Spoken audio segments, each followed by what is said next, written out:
malam. Pembelian pesawat J-10 oleh Indonesia terus menjadi tumpuan utama di rantau ini.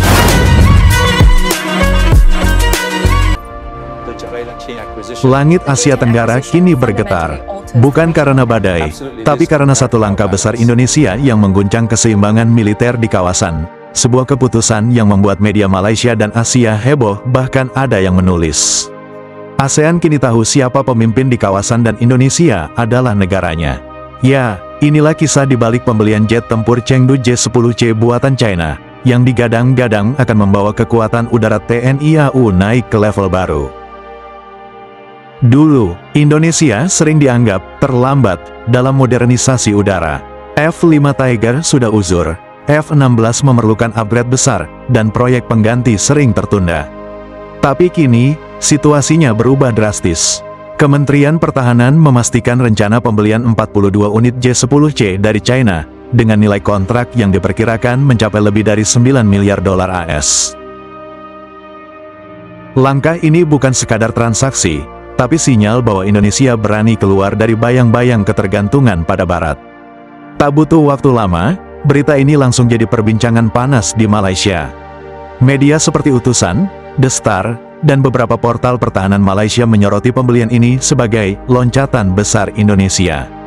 Ada yang memuji langkah berani Jakarta, tapi ada juga yang mengkhawatirkan efek domino bagi stabilitas kawasan. Dengan J-10C, Indonesia kini memiliki kekuatan udara yang menakutkan dan langkah ini harus dicontoh Malaysia.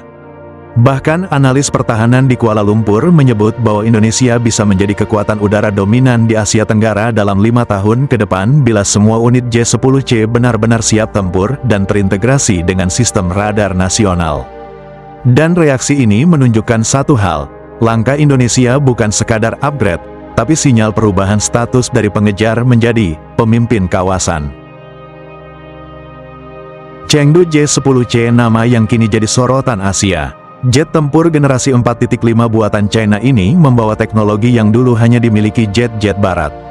Ditenagai mesin WS-10 Taihang, J-10C mampu melesat hingga Mach 2.2, dilengkapi radar AESA aktif, sistem fly-by-wire, dan kemampuan membawa rudal udara ke udara PL-15 dengan jangkauan lebih dari 200 km.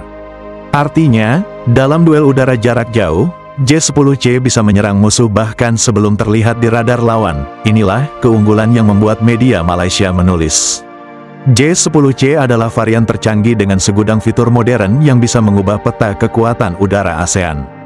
Keputusan ini bukan tanpa alasan. TNI AU membutuhkan pesawat multirole bisa bertempur udara, serang darat, dan bertahan di semua cuaca. Sebelumnya, Indonesia sudah menjajaki Rafale dari Perancis dan F-15EX dari Amerika. Tapi kendalanya jelas, harga tinggi, proses pengiriman panjang, dan banyak pembatasan teknologi. China menawarkan sesuatu yang berbeda, cepat, efisien, dan relatif terjangkau. Lebih dari itu, Beijing siap memberikan paket pelatihan, dukungan logistik, dan suku cadang jangka panjang. Langkah ini memperlihatkan strategi baru Indonesia, bukan siapa yang paling mahal, tapi siapa yang paling siap. ASEAN selama ini dikenal menjaga keseimbangan militer, tidak ada satu negara yang terlalu dominan. Namun, dengan J-10C, kapal selam Nagapasa, drone Mel Elang Hitam, dan radar nasional di Natuna, Indonesia kini membangun sistem pertahanan berlapis dan terintegrasi dari udara, laut, hingga siber. Ini membuat banyak negara tetangga mulai menghitung ulang strategi mereka. Thailand tengah menimbang F-35, Vietnam memperkuat pertahanan pesisir, dan Filipina mempercepat pengadaan radar dan rudal anti kapal, dan Malaysia masih dengan strategi sewa alutsista yang bermasalah. Media Malaysia mengulas, pertama, ketergantungan teknologi dari China bisa menjadi celah politik jika hubungan memburuk. Kedua, perbedaan sistem persenjataan integrasi antara jet buatan China, Perancis, dan AS bukan hal mudah. Ketiga, biaya operasional tinggi, pelatihan pilot, suku cadang, dan pemeliharaan jangka panjang membutuhkan miliaran dolar per tahun.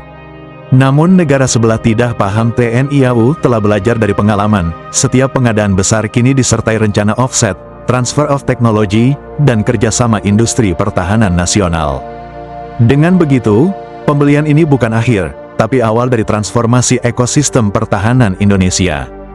Dengan datangnya J-10C, langit Indonesia akan dijaga oleh kombinasi mematikan F-16 yang sudah di-upgrade, Sukhoi Su-30 dan Su-27 untuk misi jarak jauh, dan J-10C untuk dominasi udara modern.